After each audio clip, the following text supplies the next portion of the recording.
Hey there berries, is another year, which means another new set of support guides, this time for season 2021. If you're familiar with the format or what we've done in the guides last year, it's going to be similar again to this one. In the diddly-do underneath belief on the timeline, you're going to see different categories for runes and abilities and items and maybe advanced tips as well. So, use that little bar down there if you are maybe more experienced with Seraphine, or you just want to quickly just grab some information and then apply it to your game, especially if you'd be loading in or something. But the first thing that we're going to be covering for Seraphine is the runes we're going to be diving into. There's 2 pages of runes for this one. There is an area page and a guardian page. And what we'll do is we'll go through everything like kind of basically. I'm assuming if you're watching this video, you're probably very new to Seraphine, and you may have seen her in 1 or 2 of your games. So, and we'll talk about the items quite basically as well as if you're a new support player. But I will go into like some slightly more in-depth things about the items as well if they do come up. So I'll do my best to just dumb down things as much as possible. So we're looking at the rune pages here for Aerie. This is generally your matchup against like most other enchanters, so like against the other healing, shielding characters, and maybe against any magic damage dealers. This is like you're confident going into the lane. You're not that scared. This will allow you to do the most amount of harassment and will also give you the most amount of mana regeneration during the entirety of the game, which helps pretty early on as well at the start of the game during that laning phase.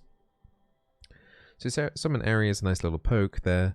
You've got the Mana Flow Band and the Transcendence to give you more mana, and then you've got the Transcendence for cooldown reduction, and then the Scorch is a nice little laning thing which gives you a little bit more damage during that laning phase. Nothing particularly crazy there, but this is like pretty standard sorcery runes that you would take on the majority of enchanters if you were running Aerie. And then secondaries, we're doing inspiration here with cookies and cosmic insight. You can go into resolve here if you really wish. You could do something like a bone plating plus revitalize, something like that. If you wanted to mix it up a little bit, that would increase the amount of heal and shield that you do with Seraphine. But I personally prefer the cookies and the cosmic insight. The cookies give you extra regeneration during that laning phase as well. You can sell those cookies for extra gold, and you will still get the maximum amount of mana. So every time you eat a cookie, it increases your maximum mana by 50. But if you sell the cookie as well, you still get the 50. So it can be a nice little way to help get you to get enough money for a control ward and or finish off an item. If you're not using those cookies, if you discover that you're not needing the extra regeneration that those provide. And then the Cosmic Insight gives you some of the spell haste, so that's your exhaust and your flash and your ignites will be off cooldown a little bit quicker. And then you've got item haste there as well, which will actually impact both Imperial Mandate and Moonstone. Not a lot of people realize that, but it will affect those items, those mythic items, as you go on. If you end up buying an item called Redemption, that will also reduce the cooldown of that. So there are a few little things that the item haste does provide, but the summoner spell haste reduction is a nice little extra thing, especially you'll be using your flash a lot in the game, and it does lower that cooldown quite significantly, as that is a very long cooldown.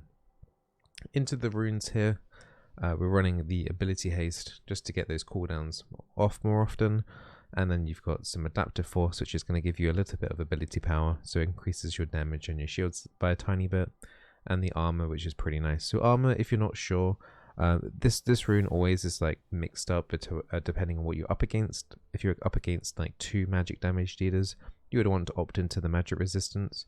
If you're up against 1 physical and 1 caster, usually it's better to run 6 armor. Now the benefit of running 6 armor, even though it is a lower number than the 8 magic resistance, is because minions do physical damage, and the armor will then obviously mitigate the amount of damage that you're taking from minions, but also from turrets. Turrets is also physical damage, so extra armor equals a little bit less damage from those turret shots, which hopefully you're not tanking too often, but can in more advanced gameplays can help a lot, because you might want to take tower aggro while your other squishy targets try and finish someone off during a tower dive. So, so armor is generally the safest one to go if you're not sure. So this is the standard build that you would usually pick up an AoE for most of your games. If you're a bit scared, if you are up against a hard engage, like a Leona or a Thresh or an Alistair, and you kind of basically got counterpicked, Guardian is probably the safest thing that you can do in lane. So Guardian will give you that little extra shield buffer. The Font of Life doesn't really impact the game too much, but can, proc Moonstone a little bit and keeps you in combat a tiny bit more. And also will proc Staff of Flowing Water and the Ardent Censer if you do buy those items later on. Because if you do slow a target or crowd control a target, it will apply the Font of Life debuff on the enemy. And if your allies hit that target, they get healed, and then anything that you item-wise have on your kit that will enhance if you heal them or shield them, then it will buff them. So just trust me, Font of Life is actually not that bad. Bone plating will be helpful if you're getting engaged on, and if you have it up, it can be poked off. So there is a significant cooldown on bone plating. There is a 45-second cooldown on this, so if you get randomly hit by one instance of damage from an enemy champion and then they engage like 10 seconds later, you won't actually have bone plating, so then this won't be reducing anything. So do factor that in. Try not to take random bits of poke damage against hard engaged compositions, otherwise you could end up dying by not blocking around about another 90 damage, so just be careful on that. Revitalize is a general nice little thing on Seraphine, increases her shields and her heals. This affects items, this will affect Guardian as well, so decent scaling throughout the entire game, and your heals and shields get stronger if yourself or your targets are below 40% HP. In the inspiration secondaries, I believe these are the strongest choice ones that you can do. You're going to need some form of mana regeneration, at least anyway, on these secondaries. Your other option is kind of sorcery here, where you could do Mana Flow Band, plus maybe a Scorch or a Transcendence. I'd probably lean more towards Transcendence. This is okay too, but you would have more mana issues in the laning phase.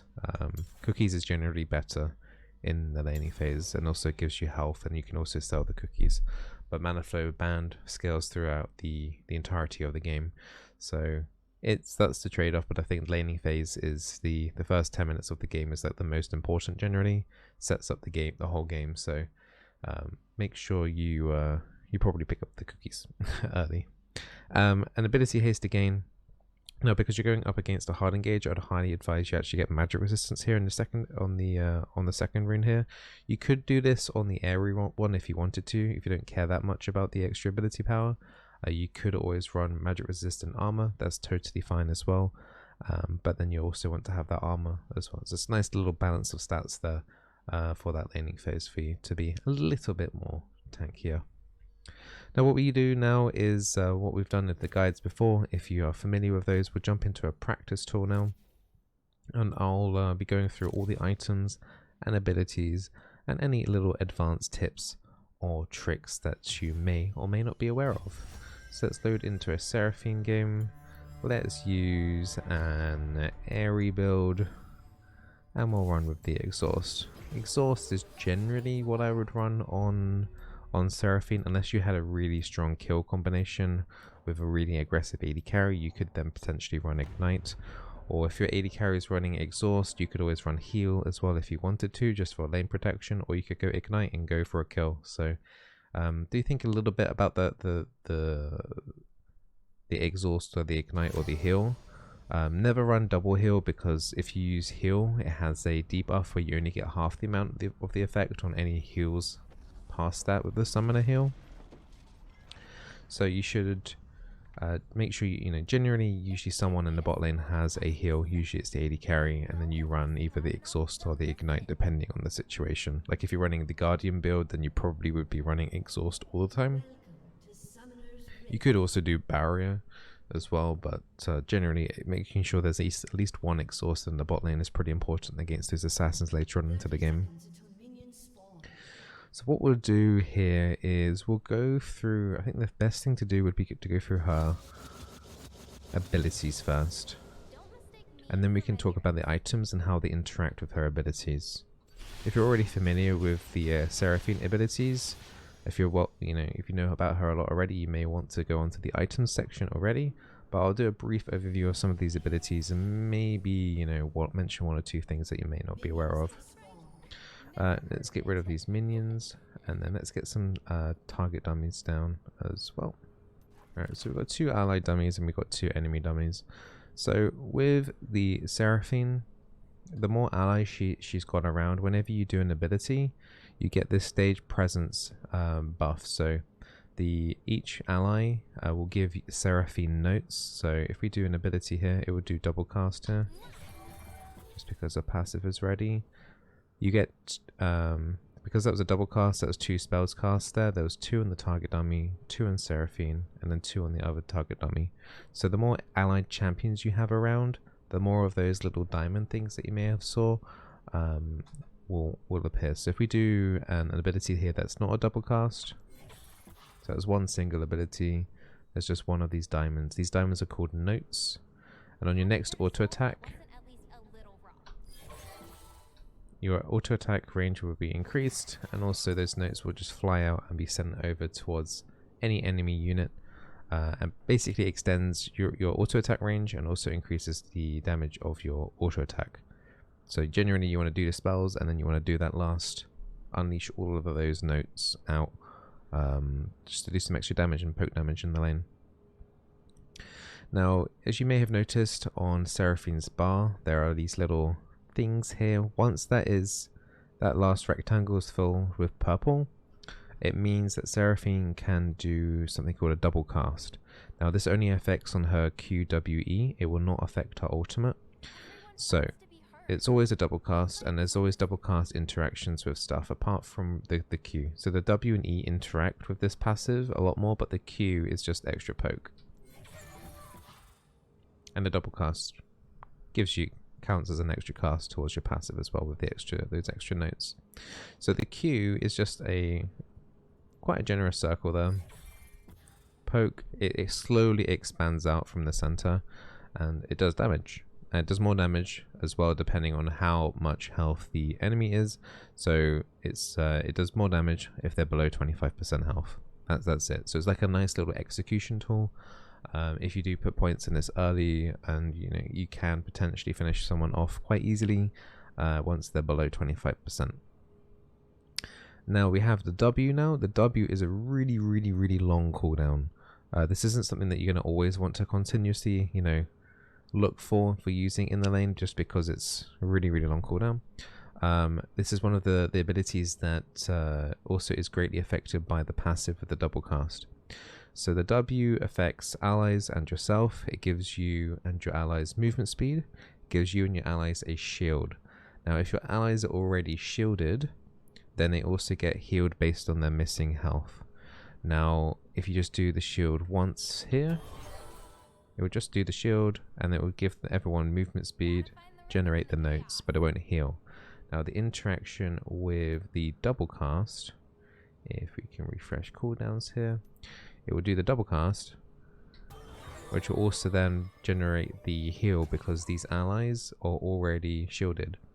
Now if they're already shielded by their own means, such as say if you're playing with a Lux and she shielded up the entire team, even if you don't have the double cast ready, the shield will still do the missing health. But the shield has to affect Seraphine. So say if Lux shields Seraphine, she will then get to do the missing health extra proc off, basically. So it's only dependent off if Seraphine's shielded.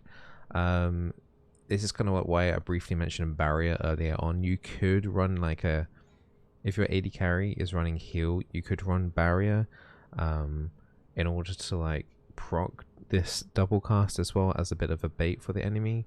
I haven't really seen it ever done before, but it is a potential possibility, like little minor outplay that you could do. But it's like generally barrier isn't picked up much as a support. Now your next ability here is your E. It's a long range slow skill shot. and it goes through targets.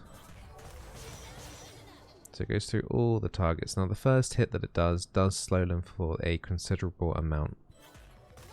Can't show it on the target dummies here, but trust me, that target there is slowed.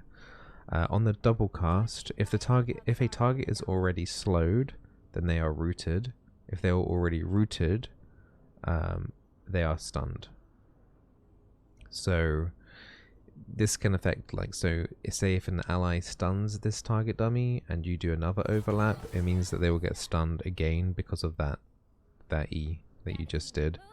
If an ally is slowed, say for example you're playing with an Ashe and she slowed them with her passive, and you do this with the double cast, so with the first cast the slow would then turn into the root, and then because they were already rooted, that second cast coming through would then actually stun that target.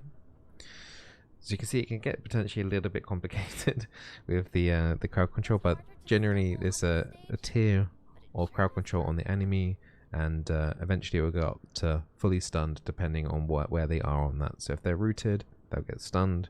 If they're slowed, they'll get rooted. So hopefully you'll get used to that. It does take a little bit to kind of like realize, oh yeah, you're actually going to be able to stun that target, particularly if you've got the double cast. So without the double cast, with the double cast, that would be slow root. As you saw above the training dummy's head, we can show that one more time, and it will affect all the targets as well. So both of these dummies will end up getting rooted, so they get slowed and then they'll get rooted. You can see the root duration isn't particularly long, but it can have an effect. Particularly if you can get them stunned. So if there's already a slow effect on them and you do a double cast E, the stuns will obviously interrupt any channeled abilities, and can cause a little bit of chaos in some team fights in terms of people expecting to be able to do like some spell casts and not being able to. Now her final ability is the Encore. Now this is the most powerful thing as a support. Like out of all the support champions, this ult is like literally the most powerful ultimate that you can actually play on support. It's extremely strong. So this ulti will charm anyone hit in this area here. So charm basically means that they can't do anything and they actually walk towards you. The charm will basically will work with the E that we talked about earlier. So if we charm this target dummy, and then we can then turn that into a root, into a stun because of the charm as well, because their movement speed is impaired as well when they're charmed. So that then will if you have a double cast E ready, it will then actually stun them after the effect as well. So you can then charm them and then stun them as well, and this works with multiple targets. Now the interesting thing with this ultimate is that the range extends if it hits allies or enemies in terms of champions, so allied or enemy champions. So every time that this hits, it will act as this unit is if it's Seraphine in the same direction. So say if I was here and I hit this unit here on the first target dummy, it will then hit this target dummy, then it will hit this target dummy, and then it will hit this target dummy, and it will go through here until there's no enemy champions or allied champions for it to pass through. So we can show it here. So it's pretty crazy. So it works both ways. You know, if it hits an enemy champion, it will extend. If it hits an allied champion, it will extend. So you can really use this. So as you can imagine in a team fight, for example, if you're right at the back here and say you've got some people at the front and this fight's about to break off, you are basically untouchable. Like this target dummy isn't even on my screen right now, and we're going to end up hitting it because of how this is extending. And the ultimate actually ended off around here. So you can get some ridiculous lengths of the Seraphine ulti. As long as it's hitting champions. The sound effect for this is really loud, so everyone's going to hear this in the area, so the enemy team will be completely aware that this ult is coming out.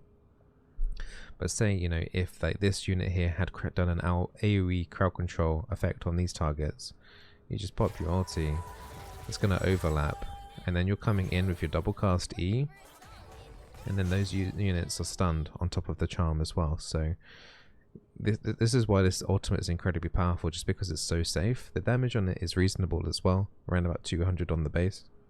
So the damage is okay, but the main thing is the chain of crowd control that can come through. It's not unusual to get around about 3 people in a team fight if you position properly for it. If you can get the whole team and then get your team around that, it's very, very, very powerful. But the most important thing in team fights is looking for your positioning for that ultimate. Obviously, this is the best case scenario where everyone's lined up in a line, but generally, people are staggered around and things like that. You might need to move in a bit more. You might need to, say, if you're off over here in this position here, then you're not actually going to be able to properly get the enemy team here. You might better get that target dummy, but you missed out the opportunity for this one. So you might need to use your flash to kind of reposition into a way where you hit as many units as possible. And that's kind of where the Cosmic Insight helps out a little bit by reducing your flash cooldown. You'll also be picking up an item, the boots as well, that will also reduce your flash cooldown as well, just so that you can maneuver. It's just super, super important that you can be able to maneuver. You can turn fights, you can turn losing fights by landing multi-charms. It's incredibly powerful, and that's the main thing you're looking to do in the fights. Once the fight's going on, a lot of it's to do with popping off as many Qs as possible. Like, your damage from your Q isn't going to be particularly amazing, but you're actually using that Q. It's going to have a low cooldown. A really low cooldown. Once you get more items and things, it's going to be around about 3 seconds, and you're using that to build up that passive bar. So once we're getting that passive bar up, then we're getting those double casts ready, and then you're going to get to choose between, whether healing your entire team if it's already, or between doing that extra crowd control with your E. If you're not sure in a team fight, if there's an explosive team fight and you're not sure exactly and you're a bit panicky, it's always safer just to do the double cast W. The movement speed and the heal can help out your team quite a bit. And then you're looking to, you can still throw out your E and things like that and build up the bar again. And the E cooldown doesn't get too long as well once you start getting those items through. So you'll be able to do like another double cast E anyway while your W's in cooldown, and you're racking up, some more, throwing out some more Qs to get your passive ready, and then you're just doing another W, keeping people alive. It's just a little rotation between spamming as many Qs as possible to get those notes as well. One of the other things you should be trying to do is, when you're doing all of these spells here, using these notes as extra damage as well if possible. Just Q is literally just being used to spam to build up the bar, and yeah, you're just using double the passive rotations on the W and the E where needed. So it's just a lot of spamming, but you are paying attention to what you don't want to accidentally do a double cast on your Q, for example, because the utility that your W and E provide on the double casts are much, much stronger. So that's basically the ability overview of Seraphine.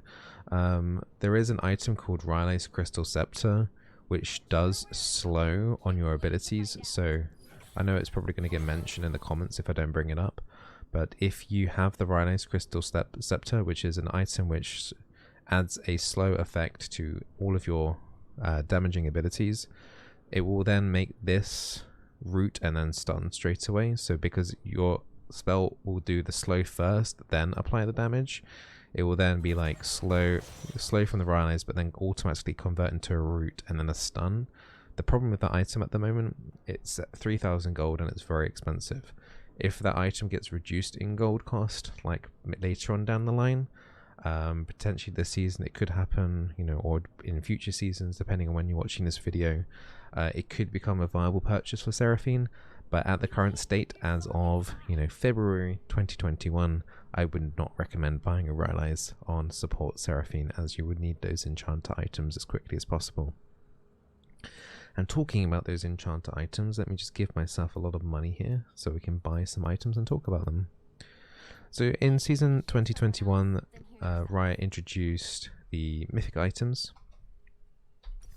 and we have a few at our disposal. I guess you're going to be picking up a Spellthief's Edge for 99.9% of your games.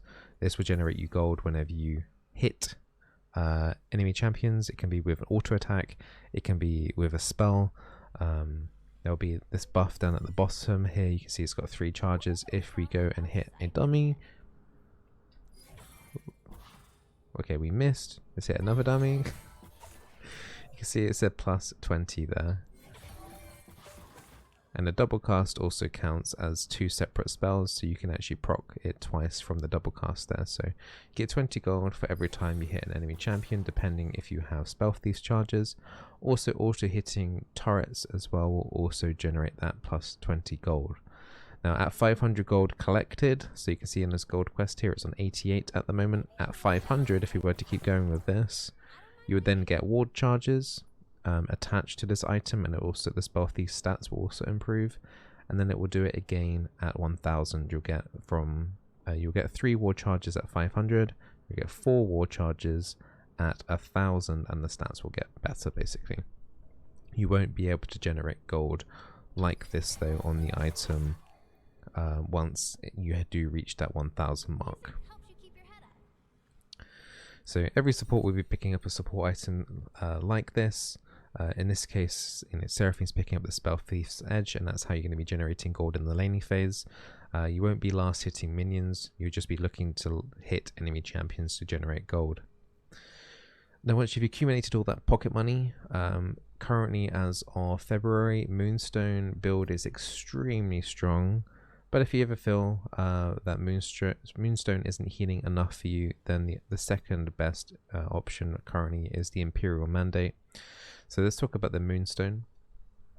So the Moonstone will passively heal your allies as long as you are in combat. Now you can get in combat by healing anyone, any teammates that are in combat with enemy champions. So bear in mind this is combat with enemy champions.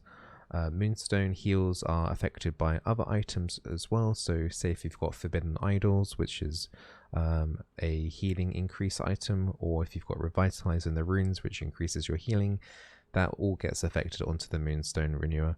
And it also will track, if you buy this item as well, which we will do, it will also track the amount of healing that you've done with this item. Now as of February, I don't think Riot has the technology to actually calculate Grievous Wounds. So Grievous Wounds is a debuff that is applied by Ignite and items in League of Legends. Grievous Wounds will reduce the amount of healing the target receives. As of February of 2021, the total healing done, I believe, is not affected by Grievous Wounds. So say if you are healing someone for 100 and they have a Grievous Wounds debuff of 40 or 40%, they should only be shown on this that they're being healed for 60, but it won't. It will only show you the base value of 100. So it's a bit misleading sometimes, the amount of healing that this item is providing, but it still heals for a considerable amount. So Moonstone, as I mentioned, it heals your allies as soon as you are in combat with enemy champions. It will start racking up those charges. The longer you're in combat, the more healing that this item will do. And there isn't really much to think about. The only thing you need to be worrying about is staying safe, keeping in combat if you really want to, and it will just happen naturally. There's nothing really like you have to think about too much with this item.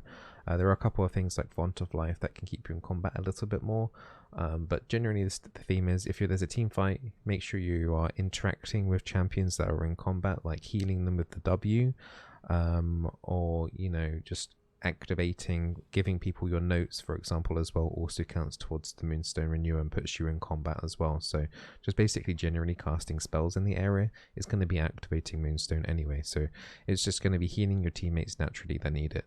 Bear in mind this item will not heal yourself, so if you're expecting it to heal yourself, it just won't happen, so it only affects allied champions. The other mythic item that we were looking at as well is the Imperial Mandate. You can only choose between one mythic item per game. You can only have one Moonstone Renewer. You won't be able to buy the Imperial Mandate. You have to choose. So the Imperial Mandate, if you slow or crowd control a target, you will apply a mark debuff. So you'll do a bit of extra damage to that target, and if an allied champion hits that target, it will detonate for more damage. So that's got a relatively low cooldown. It can activate a lot in fights. Seraphine has that crowd control on her E and on her ultimate, so she has multiple avenues that applies slows and things like that. So You know, you can rack up the damage quite easily on Seraphine. It's not a bad item option at all. If you feel like fights are ending quite quickly, then Imperial Mandate is generally going to be better, just because you won't be healing as much from that Moonstone. And both items have the exact same build path, so something to take into consideration. You know, you can change your mind. You know, say there's a really fed assassin on the enemy team that's like 6 kills, 0 deaths, then you might want to lean towards the Imperial Mandate, just so that your team can just have a slightly better chance of killing that target just a little bit quicker. You know, and generally those kind of fights as well going to be generally ending a bit quicker. So Imperial Mandate could be the better option. But I will say, even though the stats and things on both these items, the Moonstone is actually really good at the moment because of the Mythic passive. So every Mythic has a passive. The Moonstone Mythic passive will give your other legendary, basically completed items, 5 ability haste, and this stacks up quite nicely. Your Spell Thief's Edge, when it gets fully completed at 1,000 gold, counts as a completed legendary item. Other items and boots do not count, by the way, but if you pick up, say, a Staff of Flowing Water, that counts as a legendary item. Redemption, all of these other items that if you fully complete all the way down the line, they then become legendary, and then they add to the stacking effect of the mythic. So Moonstone, as of now at least anyway, grants ability haste, and that stacking up is really, really nice anyway.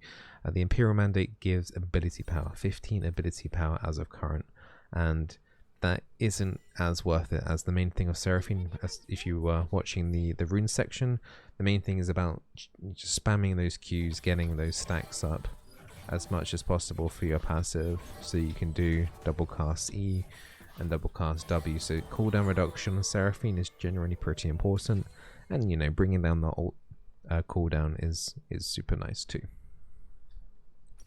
So we've gone through the Moonstone. At the moment, I would recommend almost all the time just to take the cooldown reduction boots, the Boots of Lucidity. 20 ability haste already is really cheap at 900. You're going to be getting the maximum amount of movement speed anyway from the item. I mean, there are boots of swiftness and boots of mobility, but you won't be looking to roam much at all, which basically means moving around the map as much.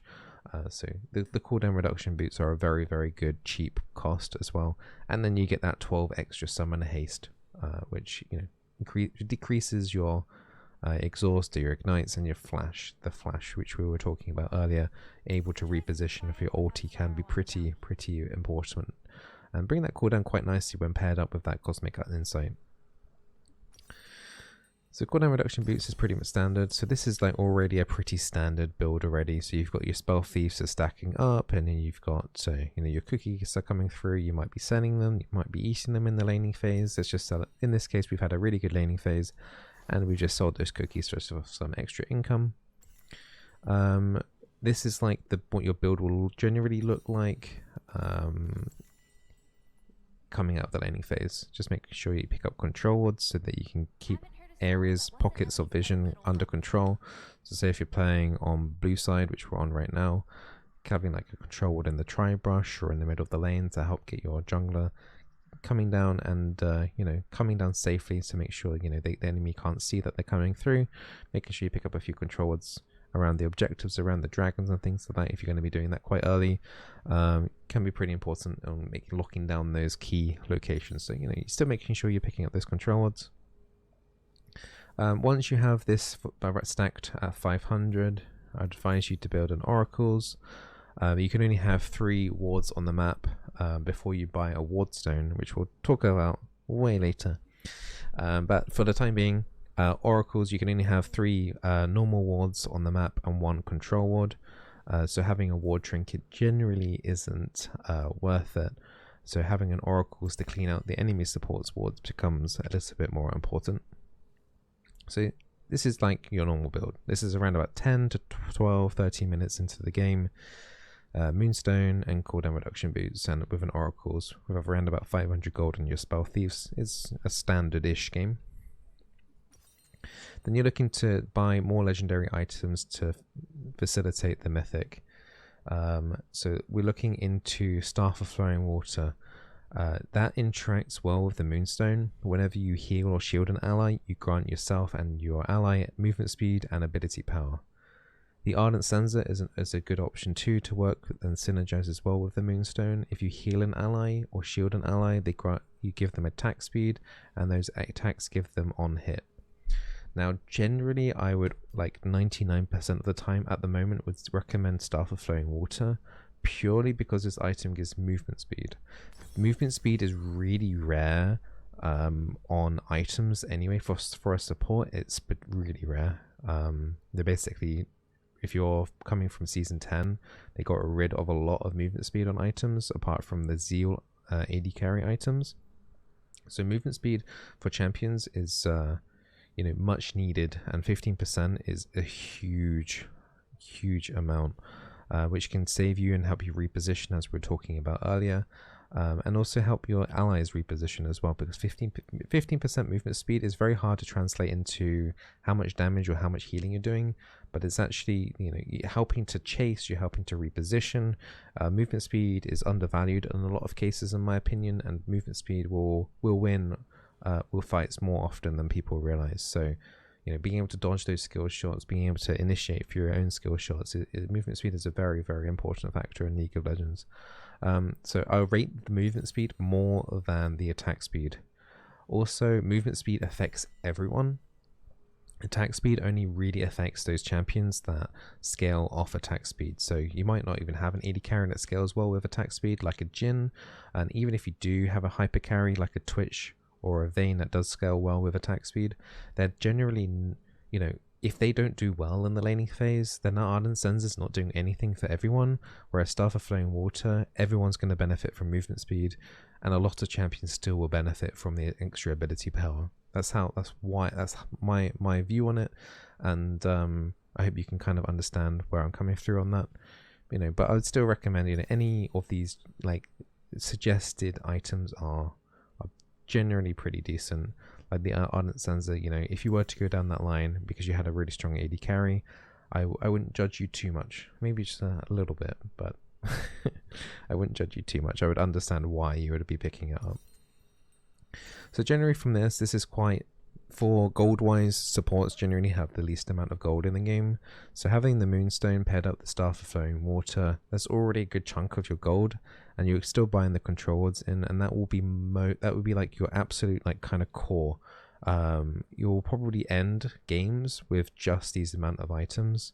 It's just the way it goes. You might have a tiny bit more than this, you might have a little bit under, but this is like the average kind of item holding for a support in League.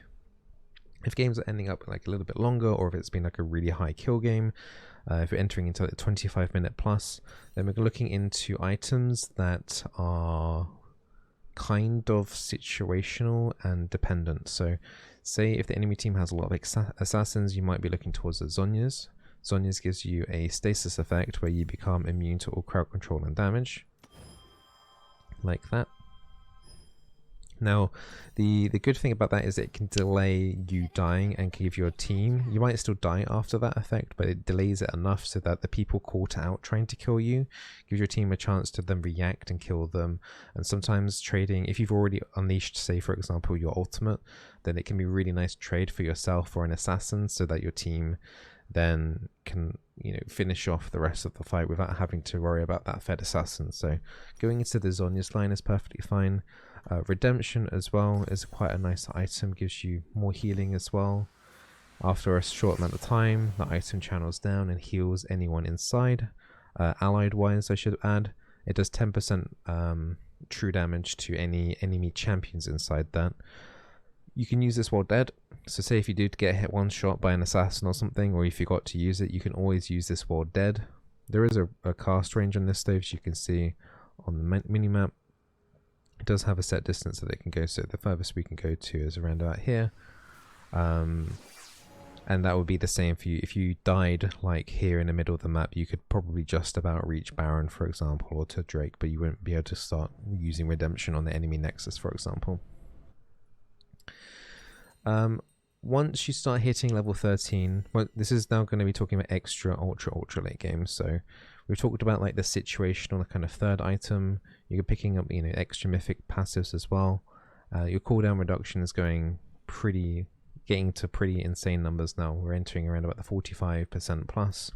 This item would be completed, so this would count an extra 5 towards the haste. So we'd be entering into around about 48% cooldown reduction here with this build. And then we need to look into the wardstone, because now your items are you're basically essentially full. The only you still want to buy controlled still, and you know you're still going to be fighting over things like the Baron and the Elder Drakes as well. Are going to be coming up around about that 30 to 35 minute mark. So the only thing that you can buy left now is something called a wardstone. You have to be level 13 to buy that. So let me level up again. So you have to be level 13, and you need to have planted 20 wards from the Spell Thief's Edge. So no one else can buy this item apart from supports. So unless you have already been stacking up your Spell Thief's Edge, which I'm trying to do right now, as you may have been working out, just so I can get this item completed and buy it, put some wards down. Once you're out of combat, it will convert the item. There we go.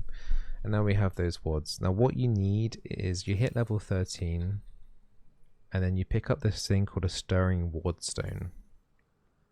Costs only 1,100. It's not that bad, but it has no stats on. It will hold your control wards for you, so you can see how there's now a little number 2 there on the Stirring Wardstone. Those are where my control wards are now holding into. And at the bottom, if you can see that stealth wards place 0 out of 20. So we need to plant 20 of these wards. You can, if you actually are like, there's been a couple of cases where I've only been on like 18 out of 20. You can actually put them in the fountain and they do count. So you just want 20 wards placed, nearly there. It then automatically upgrades in your inventory. So it happens like you don't have to be in the shop for it to automatically upgrade. Then we get ability haste. In this case at the moment 25 extra ability haste. And we actually gained about 7% cooldown reduction, I believe, off of that. So 25 ability haste, and now our ward caps have gone up by 1 on the control ward and the normal wards. So we can have 1, 2, 3, 4 wards up now and 2 control wards, which is pretty insane, especially when you're locking down areas like Baron, meaning that you can have a controlled in the pit and like a controlled in this brush as well, particularly when your teammates are probably item fulled up at this point. They'd probably have no room for controls for themselves. This is going to lock down areas like crazy, and then you can have the other wards like dotted around the area. You can really lock down a Baron area. Sure, some of your wards will get cleared eventually by oracles or whatever, but it does give you a lot of control on the map at this point. Also, the previous limit was 2 on control wards, but once you have the wardstone completed, you can actually hold 3 control wards with this as well. So it's really, really nice. People underrate this item a lot, and it's extremely cheap. Now there is another upgrade on top of this, the Vigilant Wardstone. So if you've got another 1.2k after all of that, after all of these items, you can then upgrade this, and then it turns into a legendary item. So your mythic is going to be getting, in this case on the Moonstone, +5 ability haste. You're getting even more ability haste on the item itself, so you're going up from 25 to 40, plus you're getting 10% movement speed. Remember how I mentioned earlier it's really hard to get movement speed? Well, you got an extra 10% from this item as well, which is really nice. There is no ward changes at this point from upgrading it, so you can't put down like even more wards or hold even more wards. The main thing you're doing to upgrade this is for the mythic bonus, the extra cooldown reduction, and the movement speed. It's quite an unusual item because, you know, it's not giving you more ability power or more health or anything like that. It's just raw cooldown and some movement speed. If you look at a cooldown reduction now, we've now entered 56%. We would have a tiny bit more if this Frostfang was fully completed. We probably would be around about 58% cooldown reduction, which is bonkers. To put that into context, it's around at 50%. If you were at this point, you probably would be around about level 16, so you'd have your ultimate fully maxed. You would have this ultimate on around about a 50-second cooldown, 50 seconds on your ultimate, which is insane. And then you'd be spamming your Qs on a 2-second cooldown, so you're just like mashing stuff down for passives. And then even your shield, your W at this point, it's going to be a pretty low cooldown as well. Now, that is basically your standard enchanter support build. If you don't like watching too many guides and things like that, this item guide is actually like pretty effective for most enchanters right now. So if you're looking to play like Soraka, Nami, Lulu, in some cases you could kind of run this in like with a Morgana as well. Like any other enchanters that I may have missed out, like Yuumi. Yuumi, this kind of build minus the boots. Yuumi doesn't need boots. Like you can apply this item build, and honestly most of the runes as well, to pretty much any enchanter. So once you've learned how to itemize for an enchanter, they're all generally pretty the same right now. So the same general theme with the Moonstone is, it's kind of bog standard. Even if you're running Imperial Mandate, the items that you're looking after that as well are generally geared more towards like the the redemption, the Staff of Flowing Water, those kind of items. It's just that the Moonstone just links the best because the heals do affect the Staff of Flowing Water, and those items do have heal and shield power, so it escalates the Moonstone a little bit more. So generally like those items are better. So enchanter wise, this is generally your full build. I know we talked about the Seraphine abilities earlier, but we didn't really talk about the skill order. Obviously, you'd be taking your ultimate whenever you can at 6, 11, and 16. You're making sure that that's fully upgraded. In the laning phase, I generally like putting 3 points in Q. So by level 5, you've got 3 points in Q, and you've got 1 in E and 1 in W, and then you're putting 1 in your ultimate when you hit level 6. Now, generally I do this because it gives you enough poke during the laning phase just to nudge them away and things like that. You can put points in your E if you wish as well. This can be quite good. So you could do 3 points in your E early as rather than your Q. This works quite as well as if you're playing with like an Ashe or a Misfortune or an AD carry that basically slows. It generally means that you're going to get more route into stun opportunities because they're already slowed. So that can be a decent tool as well if you want to take that avenue. But generally 3 points in Q is the safest, and then you're maxing your E. So once you've put 3 points in Q, then you're maxing your E to 5 points, and then you're putting the rest of your points into the W, because the damage from Seraphine past like level 5, I mean, it is not terrible. She does more than some of the enchanters, but it's not like the reason why you're playing her in the support role. You're playing that much more utility, shield, heal, movement speed kind of aura champion, as opposed to looking for the actual kills. And the Q execute on the 25 below doesn't scale that great with the items that you'll be picking up. So generally just enough points in Q just to be relevant in the laning phase in terms of harassment, then prioritizing the utility is the way to go. Now, I don't believe I've missed out too much in terms of advanced tips. We did talk about the Rylai's. If you pick that up, you can stun a target with a double cast on the passive. But once you get used to the passive and get used in the team fights, is just chucking out the Qs in order to stack up those charges so that you can do double casts on your E or your W. The champion doesn't really get too complicated to play. Just make sure you always do an auto hit as well to get those notes off your allies. But the most crucial thing is just to stay patient. You're looking to be patient. Team fights, you don't want to generally just ult one target. You want to look for 2, 3, 4, 5, the big 5 number if you can get that. So you're always being patient in team fights, looking for that perfect opportunity and going bam. All of this is charmed and you're good to win the team fight. I don't believe there's anything I really want to add to this. I hope you enjoy playing Seraphine if you pick her up. As I mentioned before, this build will generally set you on the right track for a lot of enchanters as well.